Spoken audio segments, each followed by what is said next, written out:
Suella Braverman sacked. David Cameron is back. Rishi Sunak rolls the dice with a dramatic cabinet reshuffle. This is Politics Live.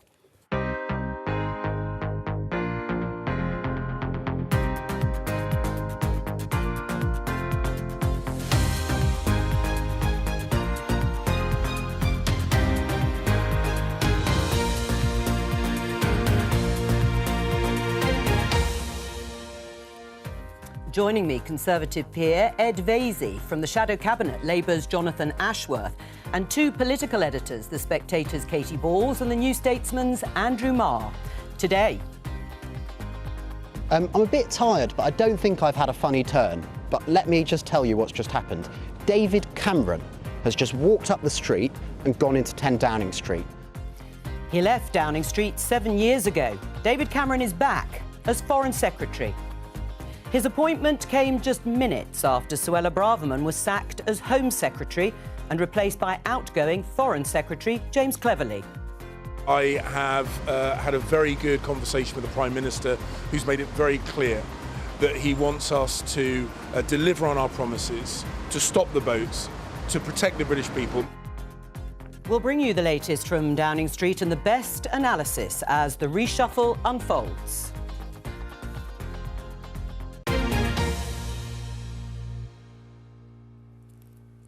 Well, what a day it's been so far. It started with this tweet from the BBC's political editor, Chris Mason, breaking: Suella Braverman sacked. So, the Home Secretary out. And then this happened. The former Prime Minister, Conservative Prime Minister David Cameron, arrives in Downing Street. The question on everyone's lips was, what was he doing there at this particular point?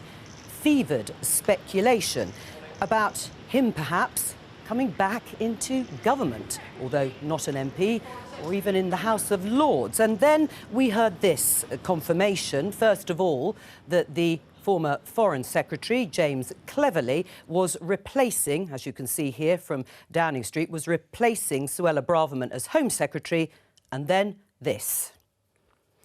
David Cameron to replace James Cleverly as Secretary of State for Foreign, Commonwealth and Development Affairs. Well, in all the years I've been covering the Westminster beat, this is the most breathtaking return to frontline politics I've ever seen. But the opening question for the panel, starting with you, Ed Vaizey, is which is the most consequential decision politically, Suella Braverman's sacking or the appointment of the former Prime Minister, David Cameron? Oh, that's a very good question. I suspect I don't know is the answer. I think the Suella Braverman thing is interesting and it'll play out in the next week. She said in her departure tweet, I think it was, that she had more to say later. So is she going to become the darling of the Tory right? Noise is off. Is she even going to potentially even start launching a leadership bid even before the election? So that will be massive. And it's added to by the appointment of David Cameron, because the appointment of David Cameron is a big signal by the Prime Minister that he wants to return to the centre ground that he dismissed in his conference speech last month, when he claimed that the Camerons and the Osbornes of this world were very much the past. But it's a delight. You'll see the tweets from centrist MPs like Simon Hoare and Damien Green and others. They are all delighted. They think the Tory party is returning to sanity. So I think what it does mean is they're both consequential in the sense I do think it means there's now going to be a kind of showdown between the right around Suella Braverman and the mainstream Conservative Party. I think, and I obviously hope as well, the mainstream Conservative Party will win. I think they have the numbers. I think the right is overblown and a spent force. A surprise? Did you get any idea? Totally and utterly gobsmacked. What about you? Most consequential decision politically, Jonathan? Well, I mean, look at it. The Conservatives have been in government now for, 13, going on 14 years. People are paying more in tax. Working people are paying more on their mortgage. They're waiting longer for NHS treatment. The country needs change. I mean, this isn't change, bringing back David Cameron. And actually what it is more of the Tory psychodrama, more of Tory division. It's not going to fix the fundamental problems facing the country. It's not going to fix the cost of living crisis. It's not going to fix the NHS. And I think people watching the news tonight are just going to think, what, bringing back David Cameron, a failed Tory Prime Minister? They're going to look at the Tories. We're going to have more Tory infighting, more Tory chaos, more Tory division. This is not going to fix the deep-rooted problems that the Conservatives have brought about over 13 years. Do you welcome the sacking of Suella Braverman?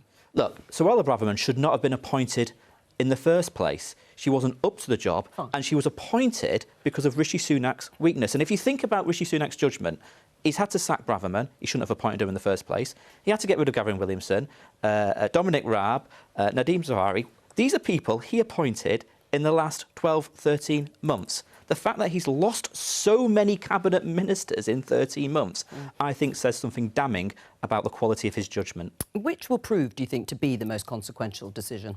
So I'm not trying to cheat the question, but I think that... But thanks for that disclaimer. Effectively, the David Cameron appointment means that the Suella Braverman decision will be seen differently. If it was simply moving Suella Braverman and acting as Home Secretary, I think some on the right would actually tolerate that because they think that her behaviour over the past week put Rishi Sunak in a place where his authority was being challenged. But you combine that with the David Cameron appointment, and now those MPs on the right are starting to see red because they effectively think this does, to Ed's point, suggest that the party is pivoting in a direction away from the 2019 Red Wall message and towards probably the 2015 electoral pitch, more blue wall. And that will make some anxious about what that means for their own seats, but also about what they believe in.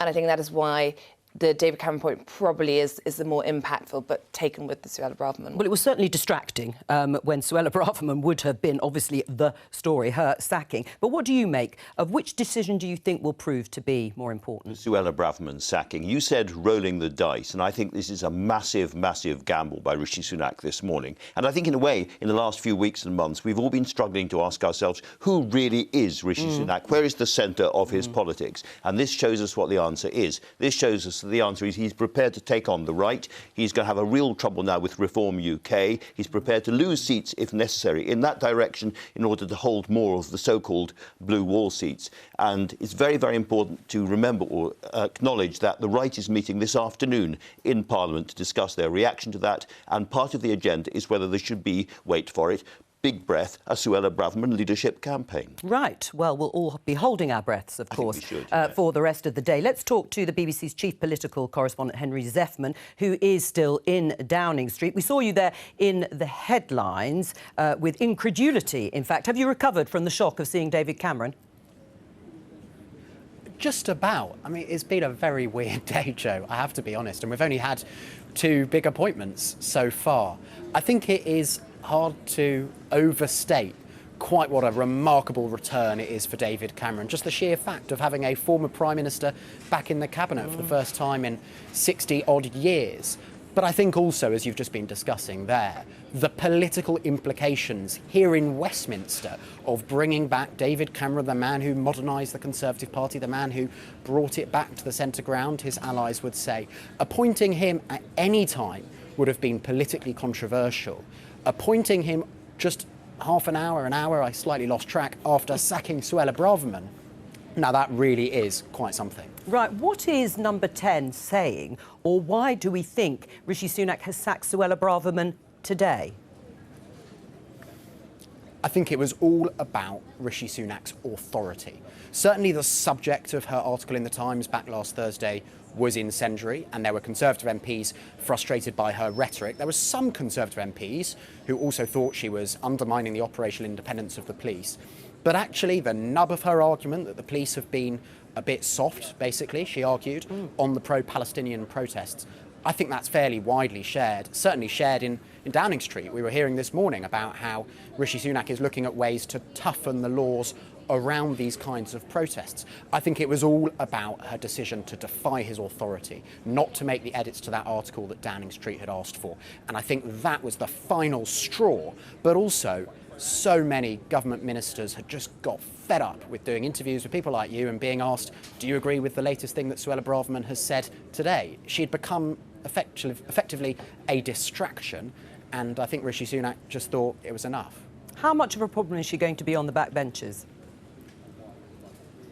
It's hard to know. I think actually Wednesday is a very significant day to help guide us because on Wednesday the Supreme Court, just a little bit over there, will announce their verdict on the legality or otherwise of the government's flagship small boats policy, which is to process asylum applications in Rwanda, and then if people's applications are successful, for them to live their lives there in Rwanda rather than here in the UK. I think either way, whatever way the Supreme Court rules, that's going to be a very politically significant decision. But we will also now have the spectacle of seeing Suella Braverman, the former Home Secretary, as she now is, responding to that decision.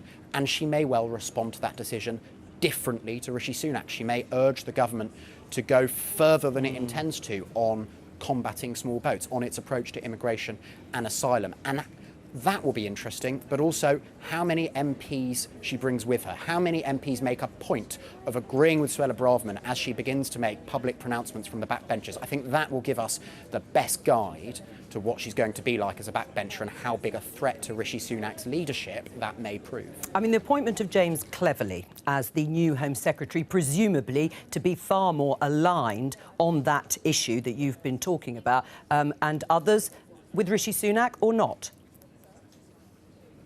Well, I think crucially, James Cleverly won't place articles in newspapers that haven't been approved by 10 Downing Street. I think that was probably the first test. James Cleverly, by the way, not previously an ally of Rishi Sunak at all. He backed Boris Johnson very firmly, then backed Liz Truss. He was a key figure in Liz Truss's leadership campaign. She was the one who made him Foreign Secretary, and I think a lot of people, probably James Cleverly included, were a bit surprised that Rishi Sunak kept him on.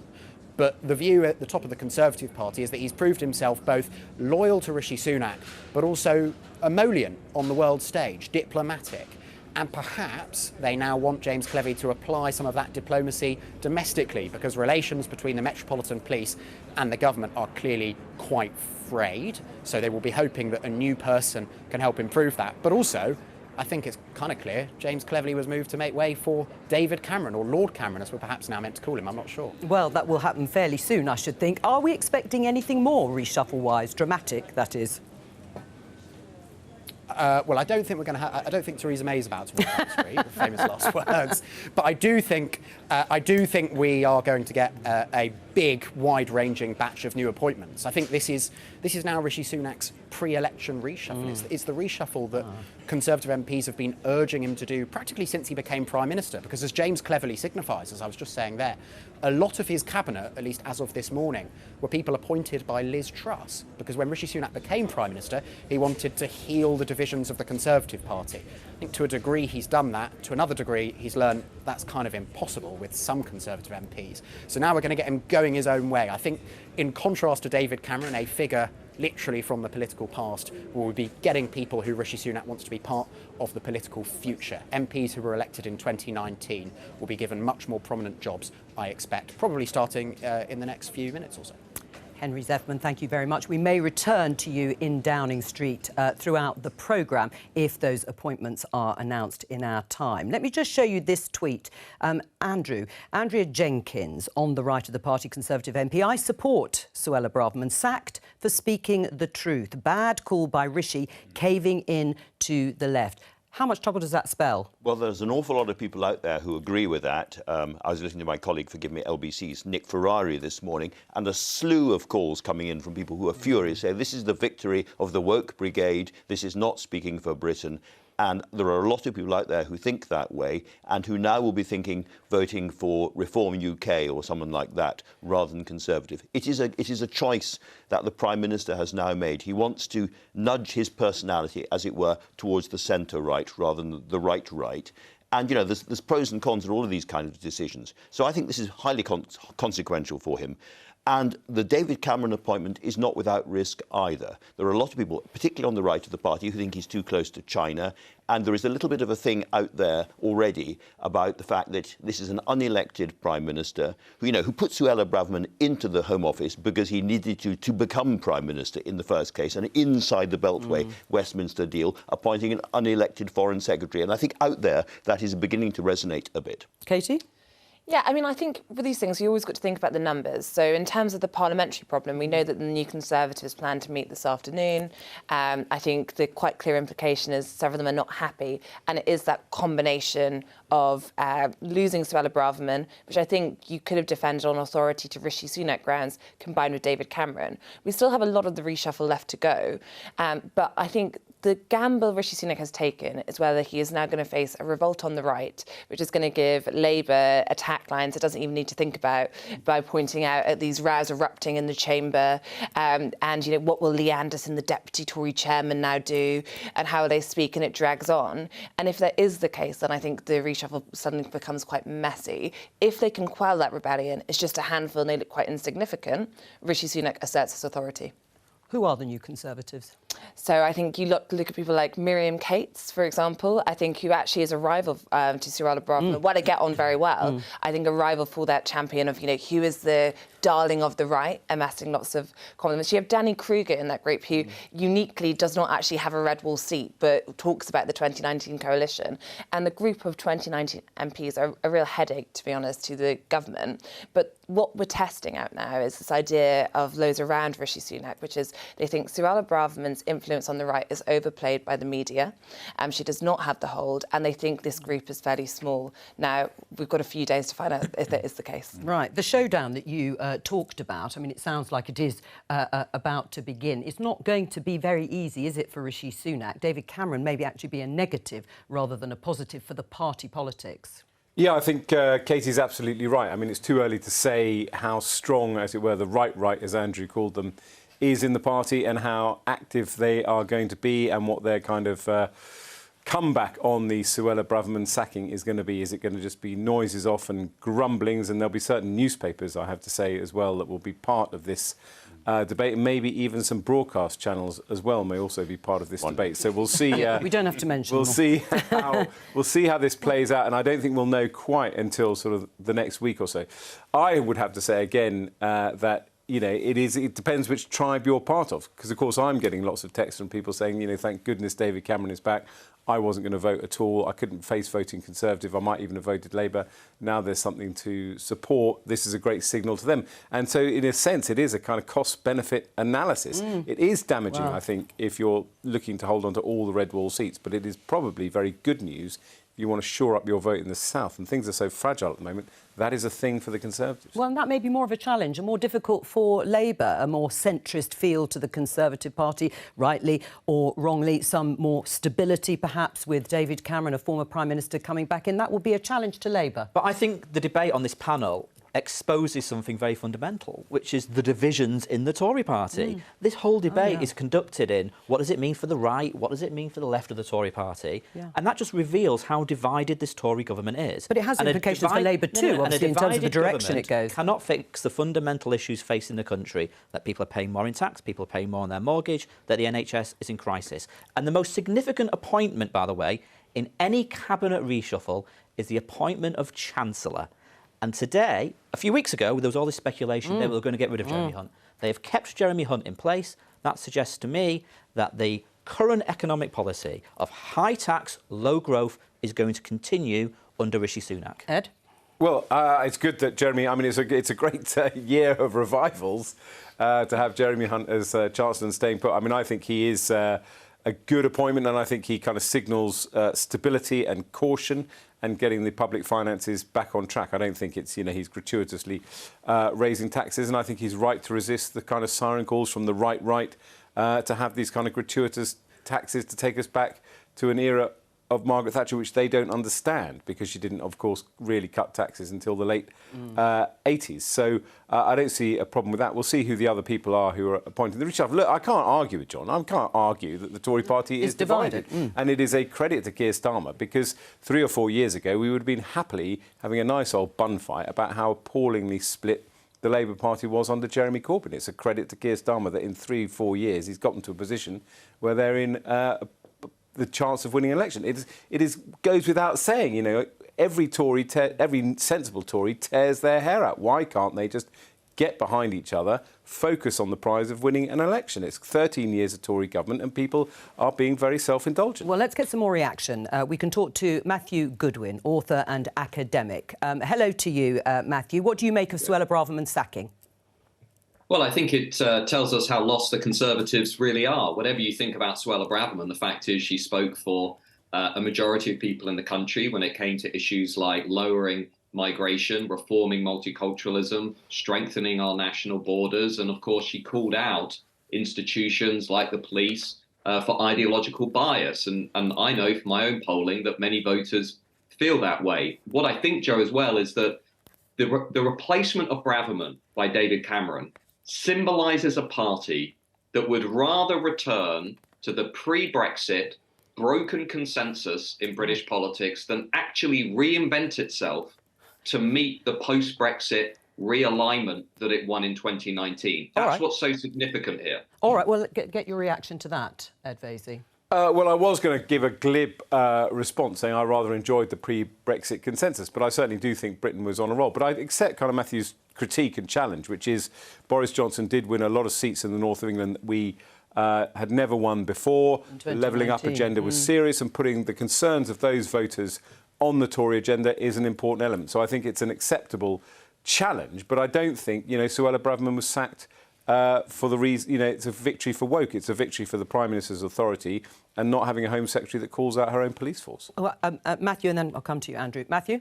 I didn't say this was a victory for the woke. What this is a victory for is the elite consensus in this country, which is basically taking down politicians and figures who challenge the consensus around large-scale migration, a broken political economy, a broken model of multiculturalism. I mean, Jo, there are going to be lots of voters out there today looking at this, looking at every figure who's challenged this consensus. Boris, gone. Liz Truss, gone. Suella Braverman, gone. A Prime Minister who, to be frank, doesn't have much of a democratic mandate out there in the country. And what I'm worried about, Jo, is we no longer seem capable of even entertaining a radical alternative to the status quo. But it's a slightly odd argument. First of all, it's a bit Nadine Dorries to say that, Liz Truss was taken out by the elite establishment. She was taken out because she took out the economy, and so the Tory party panicked and got rid of her. It's also slightly odd to say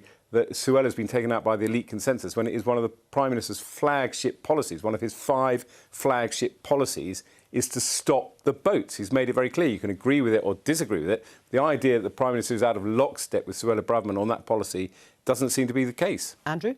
Suella's consistently...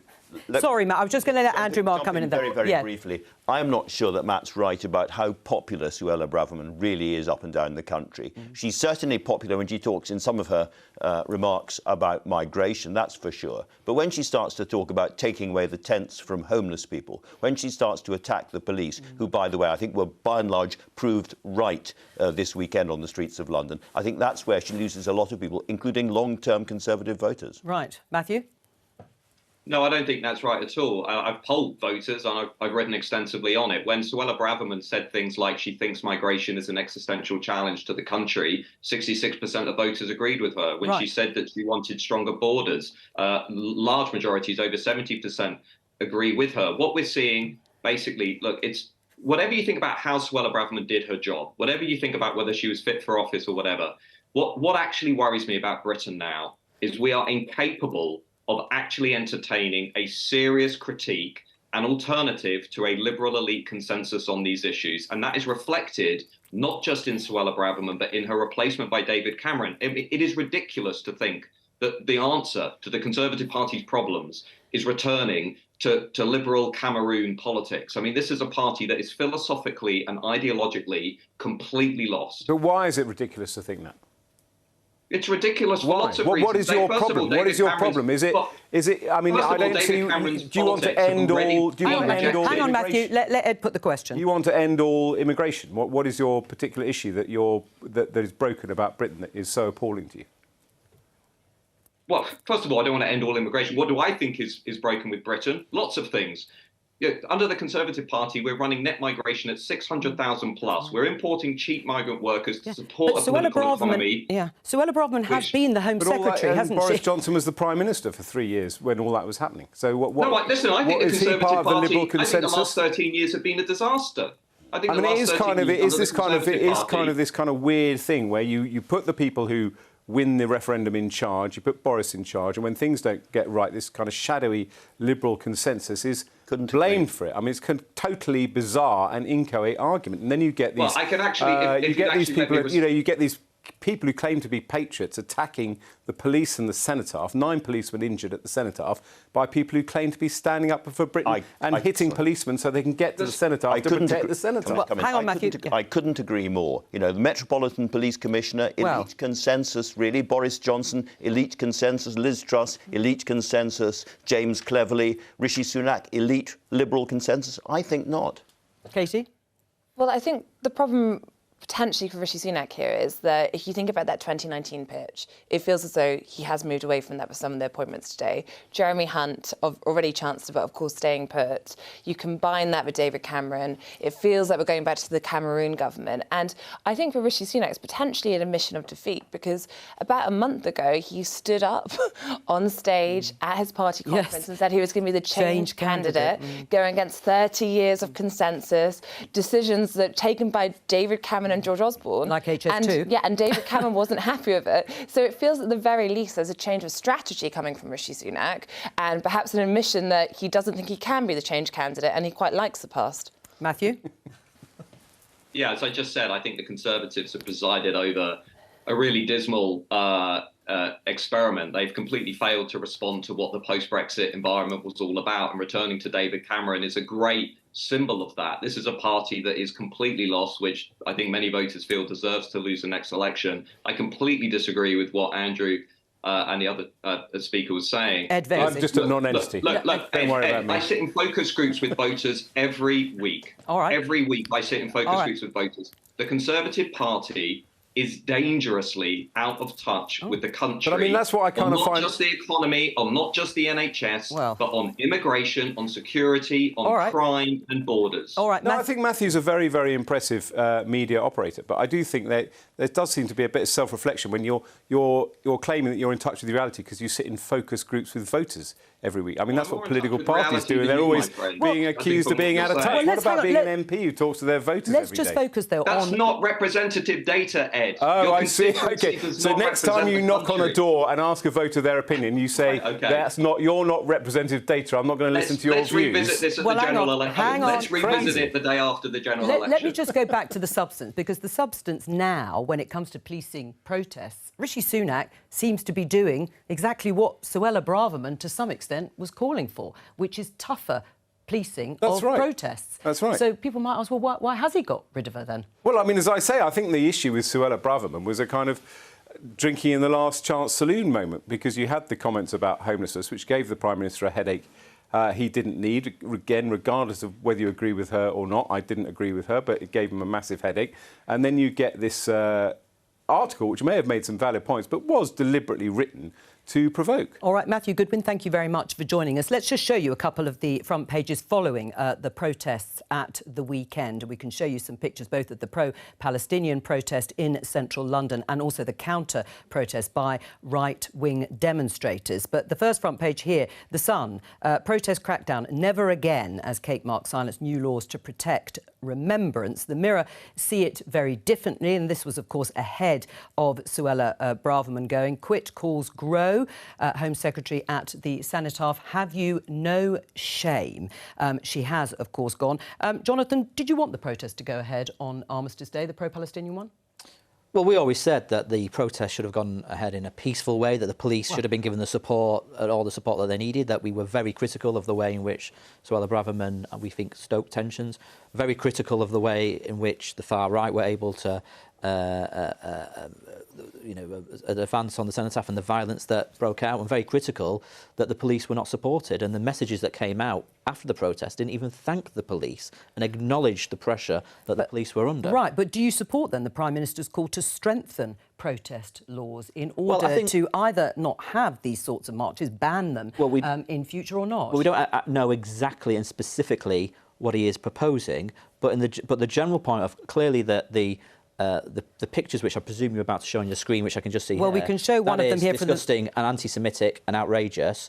And I would urge anybody who knows who these people are to come forward and report them to the police. I know the Met have put out messages saying, who are these people? They have. That is illegal. It should not be allowed. These people need to be pursued. Right, but did you think the march should go ahead? That was one of the placards, and whoever was holding that placard is being sought by the police. No British politician should be a friend of Israel. Obviously anti-Semitic, and the police will pursue them. But still, these marches go ahead, and many people feel there are extremist elements, even if they are very small, amongst them. Well, look, I think people should be entitled to march in favour of Palestine if that is their view. I happen to be very pro-Israel and support Israel in the action it's taking at the moment. But there's no doubt it's cover for anti-Semitism and hate. I didn't want the marches to go ahead this particular weekend because it was Armistice weekend. But if they were going to go ahead next weekend, then of course they should be allowed, but they should be policed and they should be peaceful. Let's just break in and show you Downing Street, because we have seen Steve Barclay, the Health Secretary, walk up towards number 10. Now, usually with reshuffles, but this hasn't been a usual day, the people walking up to number 10 are usually in line for a promotion or at least a different job. They're not usually the cabinet ministers that are about to be sacked. Right, you're fired in the House of Commons and promoted in 10 Downing Street. Well, thank you so much. That is the tradition. But here is Steve Barclay. I'm not saying that he was in line to be sacked necessarily, just gone into number 10 to see the Prime Minister. We also had Therese Coffey, the Environment Secretary. Now, there had been some discussion about her losing her job, but she too walked up Downing Street to number 10. What's going on? Yeah, I think there's been lots of speculation about the future of Therese Coffey, and I mean, we're not quite sure why she went to the front door. Was it a miscommunication? Well, we're hearing Therese Coffey has gone, is what I've just been told here. Let's see exactly what has happened. But it is unusual, then, to go into number 10 so publicly in that way. Yeah, I think the suggestion I've heard, which isn't completely confirmed, is perhaps there was a miscommunication about where people should be going. Because, as you say, I don't think it's Therese the Coffey smartest went in move to Downing Street on the basis that you couldn't then sack her. It's like perhaps sanctuary in a church. It could have been a master strategy. But effectively, I mean, I think the fact that Therese Coffey was seen going in and you didn't really get white smoke for over an hour suggests that, you know, some difficult conversations are potentially going ahead. Now, Therese Coffey is someone who has been long tipped as a minister who could be pushed aside to make way. I think when you look at the environment brief, rivers and sewage, it's an area where I think notoriously they are quite vulnerable, particularly in some of these blue wall seats to the Lib Dems. And it'd be interesting to see who they then decide is quite a role. I think they want that person quite out on the media around in that place. Right. Well, let's have a look at this tweet, and there's been a reaction actually to this from Kemi Badenoch, the Business Secretary. I've been asked, says Rachel McLean, to step down from my role as Housing Minister. Disappointed, and was looking forward to introducing the Renters Reform Bill to committee tomorrow, and later the Leasehold and Freehold Bill. It's been a privilege to hold the position, and I wish my successor well. Now, there has been a slew of people quitting their jobs at the sort of more junior ministerial role. What does that signify? Well, in some regards, it's just people who want to try to hold on to their seats and are not sure they're going to, and want to get back into the constituency and work harder so they remain MPs. But I think we're seeing it's clearly going to be a more consequential reshuffle than we thought maybe an hour ago. And I think if Steve Barclay is being sacked, that's a very, very interesting and rather puzzling development in many ways, because his position on the NHS was really close to Rishi Sunak's position Is this an admission that the promise on waiting lists isn't going to be held? The department has already lost one minister, Neil O'Brien, today. They can't lose too many ministers from a single department without, sending it into tailspin and chaos. Right. Well, I mean, we're going to wait and see if there are going to be any more announcements, because it does seem that the sort of first part, the very significant, dramatic part with David Cameron being brought in as Foreign Secretary after James Cleverly was moved to the Home Office to replace Suella Braverman, who was sacked. And now we might get more meat as to what is happening lower down and in other cabinet roles. It does feel like an election might be coming round maybe a bit sooner than perhaps people had thought. Not next October, but maybe May, Ed Vaizey. Well, I always thought it would be May, but I've firmly come around to the view it's going to be next October. And I think David Cameron, would probably want to at least have a year as Foreign Secretary before the election, but who knows? I mean, he doesn't decide the election. The Prime Minister does, but it doesn't feel like you would have a reshuffle of this extent if you weren't going for a long-haul year kind of reboot, try and overhaul Labour if you can. It doesn't feel like we're heading to a spring election, but it's all anybody's game. Would you prefer a spring election? We want an election as soon as possible. I mean, the country needs change. The country wants an election. And that is why the sort of Rishi Sunak trying to suggest that he can encapsulate change is so ludicrous when he's brought back David Cameron. And we've not had a chance to get into this, but David Cameron's got this whole lobbying scandal hanging over him about Lex Greensill. There's still time. Where he tried to exploit low-paid NHS and social care staff by giving them sort of payday loans and allowing the sort of loan book for these loans to be sold off. And he was using his contacts in government to try and get this scheme up and running. It was absolutely outrageous lobbying scandal hanging over him, and he's just been brought back. And this is Rishi Sunak, who promised us integrity and all that and tried to say he was different from Boris Well, how Johnson. does that stand? I mean, it's taken you a little bit of time to come up with the Greensill, but that is all true. I think we do need to talk a little bit more about the David Cameron appointment here, because there are big pros and big cons. The Greensill saga is certainly part of the con. He is going to be attacked, of course, over austerity and the Brexit referendum and all of that. And lots of people in the country will say, hold on a second, he's from the past, he's not been elected. On the other hand, I think he's in the UK, he is probably one of the best connected people when it comes to international relationships. You can see him standing alongside members of Biden's administration and being taken seriously. Well, the Chinese know him. He's really well known across the Middle East, where he has taken quite a hard line on Gaza in the past. He's described it as an open-air prison camp in the past. So his involvement in the Middle East, his involvement in our relations with the EU, he is a really big player and will be considered that way. And that is a big plus for the country. Well, let's stick with that. But first of all, we've just seen Richard Holden. In fact, the door has just closed behind him. Transport Minister going into number 10 too. Well, let's see what's going to happen with that. But let's focus back on David Cameron, because presumably, he is and was a global leader. He will be known on the global stage. We are in the middle of this conflict in Israel and Gaza. That will bring something to the table for Rishi Sunak. But the Greensill lobbying scandal was a big deal during the time when Rishi Sunak was Chancellor. Yes, and I think David Cameron will now come under pressure to answer more questions around it. I also think on foreign policy, yes, he has the experience, but I don't think the Cameron government was, without problems there. If you think about Libya, the regrets over that.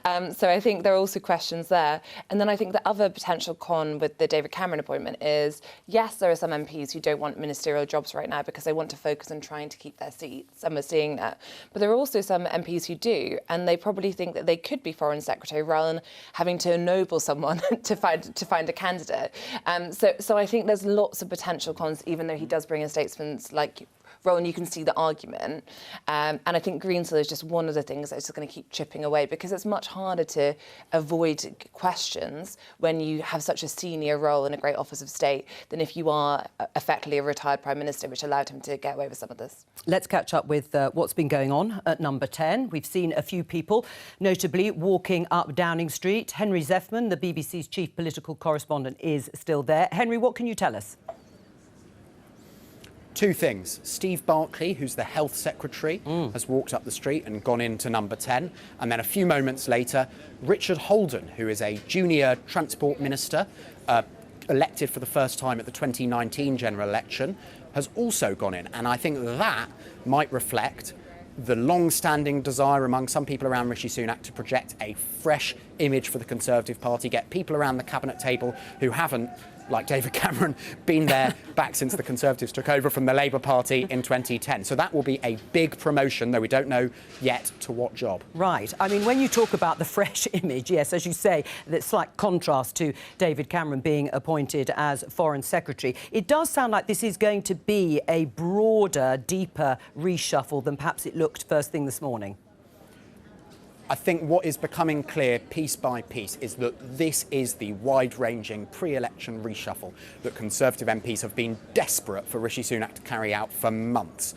He is now getting a new team in place who will be carrying the Conservative Party's message for the coming months, right up until that general election, whenever it is. They will be the people who Rishi Sunak is presenting to the country and saying, this is what you would get if you gave the Conservative Party a 5th term in office. But there is that delicate balance, isn't there, between continuity, because you've now got at the top of government David Cameron, Jeremy Hunt, Michael Gove, all of whom were sitting around that cabinet table back in 2010, after the 2010 election, after Gordon Brown left office. You've got them on the one hand, yes, and I think what we're now seeing is the other bit of that seesaw. Fresher MPs, Richard Holden, and I'd expect others from the 2019 intake to follow, joining the cabinet table, continuity and change. Henry Zeffman, thank you very much. When people watching this programme and looking at the news in general see David Cameron coming back and Rishi Sunak having talked about change, is any of this going to change anything significantly in terms of the prospects for the Conservatives at the next election? Still 20 points behind. This isn't going to move the dial, is it? Well, you can say that about any reshuffle, and we in the Westminster Village love a reshuffle. It's something we can chat about for days and days and days. But, of course, it changes very little, except to say that appointing somebody as significant as David Cameron allows you to, as I said earlier, to send that signal. Yeah, except, to the as centrist Andrew was saying, for a lot voter. of people, the first thing they will think of when they see David Cameron, actually, there'll be a couple of things. Austerity might be one, and the Brexit EU referendum the other, on whichever side you were on. You're totally right. And our political leaders are not omniscient. They don't know something we don't, and this may well very badly backfire on Rishi Sunak. Well, look, in the end, I agree with Ed that us politicians and journalists, we obsess about reshuffles.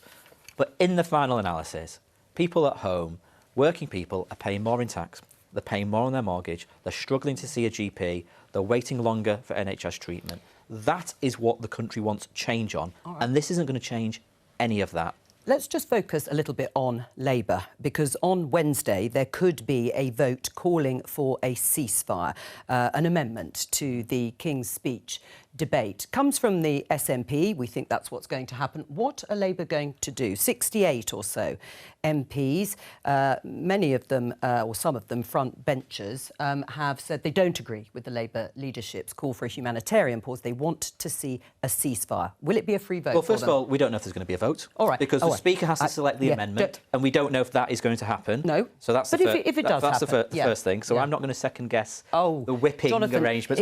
Well, you'll have to get the Chief Whip on if you want to ask about whipping arrangements. All right. But the position of the Labour Party, as has been set out by David Lammy and Keir Starmer, is that, of course, we want to see an end to violence. Of course, we want to see a cessation of fighting, but it's why that they've called for a full and immediate humanitarian pause. All right, and if members of the front bench defy the leadership in this vote and say there has to be a ceasefire, should they be sacked? Well, I'm not asking what will happen. No, in your mind, should they be sacked? You're asking me to engage. Oh, Jonathan. In a hypothetical. We're not on Wednesday yet. We don't even know if there's going to be a vote on Wednesday yet. Yeah. Isn't it annoying when they don't answer questions that they know, politicians? I feel for you, Jo. I feel for you. I've been sitting there as well in these similar circumstances. But I know the last time I checked, there is a really live discussion going on inside Keir Starmer's office about how to whip this. And if the vote comes, it's a really, really hard choice for them because his authority is on the line. Here is somebody who said this is the line, and he cannot afford, I think, many front benchers to depart from it. I think he will probably allow